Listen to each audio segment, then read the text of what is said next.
ఏమంటే ఈ కాంగ్రెస్ సర్కార్ ఏలుబడి షాలైందో అప్పటి సంది నిత్య నిరసనలు పూటకో ధర్నాలతోని చౌరస్తాలు రోడ్లన్నీ బిజీగా కానొస్తున్నాయి.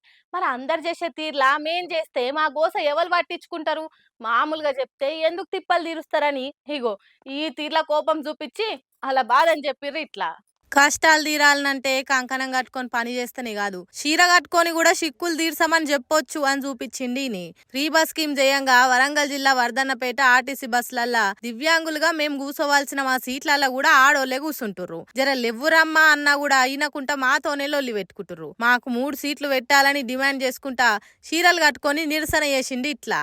ఏదైతే తెలంగాణ రాష్ట్ర ప్రభుత్వం 6 గ్యారెంటీలో భాగంగా మరి ఆనాడు అమలు చేసినటువంటి ఆర్టీసీలో మహిళలకు ఉచిత ప్రయాణం ఏదైతే ఉందో ఆ ఉచిత ప్రయాణం కారణంగా ఈ తెలంగాణ రాష్ట్రంలో ఉన్నటువంటి 30 లక్షల మంది వికలాంగులు ఆర్టీసీ బస్ ఎక్కాలంటేనే భయపడేటటువంటి పరిస్థితి ఈ రోజు దాపరించింది. ఇవాళ మహిళలు వచ్చి మాకు వికలాంగులకు ఉన్నటువంటి సీట్లలో కూడా ఆధిపత్యం చెలాయిస్తూ వికలాంగుల సీట్లలో కూడా వారు కూర్చోవడం వల్ల వికలాంగులు చాలా తీవ్రమైనటువంటి ఇబ్బందులు ఎదుర్కొనేటటువంటి పరిస్థితి ఉంది. కాబట్టి వికలాంగులకు గతంలో ఉన్నటువంటి ఒక సీటుకు మరో 2 అదనపు సీట్లు కేటాయించి వికలాంగుల సీట్లలో వికలాంగులే కూర్చునే విధంగా రాష్ట్ర ప్రభుత్వం వెంటనే చర్యలు తీసుకోవాలని చెప్పేసి కూడా భారత వికలాంగుల హక్కుల పరిరక్షణ సమితి ఆధ్వర్యంలో ఈ రోజు వరంగల్ జిల్లా వర్ధనపేట ఆర్టీసీ బస్టాండ్ లో మేము చీరలు కట్టుకుని రాష్ట్ర ముఖ్యమంత్రి గారు కనువిప్పగలగాలి, వికలాంగుల పరిస్థితి ఆర్టీసీ బస్సులు ఎంత దయనీయంగా తయారైందనేది రాష్ట్ర ముఖ్యమంత్రి గారు కనువిప్పగలగాలని చెప్పేసి ఇలా చీరలు కట్టుకుని మా వికలాంగుల సమాజం ఇలా నిరసన వ్యక్తం చేస్తుంది.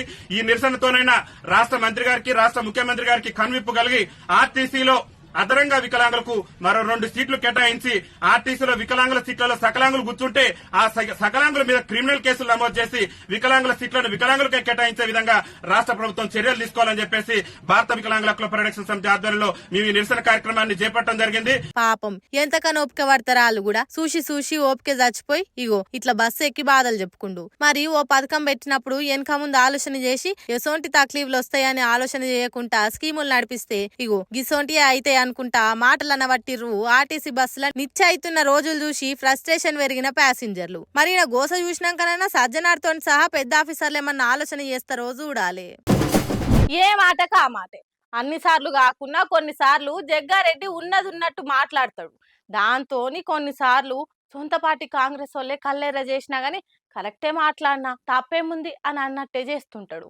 ఇప్పుడు కూడా కార్ పార్టీకి ఎలివేషన్లు ఇచ్చి కాంగ్రెస్ కు కౌంటర్ ఇచ్చినట్టు మాట్లాడుకుంటా ఇగో ఈ తీర్ల కామెంట్లు చేసిండు. తెలంగాణ ఇచ్చింది మేమే తెచ్చింది మేమే అనుకుంటా మాటకు ముందోసారి ఎనుకోసారి చెప్పుకుంటా ఎవరు మెచ్చని ఎలివేషన్లు ఇచ్చుకుంటా ప్రసారాలు చేసుకున్న కాంగ్రెస్ వాళ్ళకు కన్ను తెరిపించే కామెంట్లు చేసిండు ఆ పార్టీ లీడర్ అయిన జగ్గారెడ్డి అనుకుంటా బీఆర్ఎస్ వాళ్ళు జోరుగా తిప్పుతున్న వీడియో ఇది. హ్యాండ్ పాటోళ్ళు సౌండ్ పెంచుకొని మరి ఇనాల్ సుమా అనుకుంటా షేర్లు చేస్తున్న ముచ్చటి ఇది.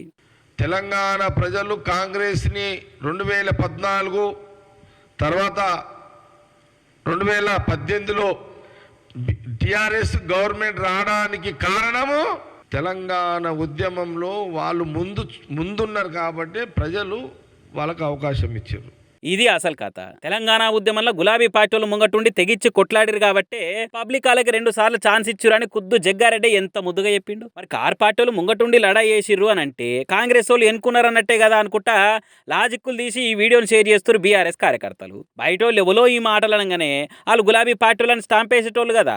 మరి ఇప్పుడు ఎప్పుర్రి మీ పార్టీ సీనియర్ లీడరే కార్ పార్టీకి ఎలివేషన్లు ఇచ్చుకుంటూ చెప్తుంటే ఈ ముచ్చట ఒప్పుకునేందుకు మీకు మాత్రం సోయేస్తలేదు కదా అనుకుంటా బీఆర్ఎస్ అభిమానులు ఫైర్ అవుతున్నారు. హ్యావ్ ఏ లుక్ అనుకుంటా కాంగ్రెస్ లీడర్లను కూడా ట్యాగ్ చేసి మరీ పోస్టులు వేస్తున్నారు. మరి ఈ ముచ్చట మీద కాంగ్రెస్ లీడర్లు ఏమైనా ప్రిపేర్ అయ్యి కౌంటరో కామెంట్లో వేస్తారో చూడాలి.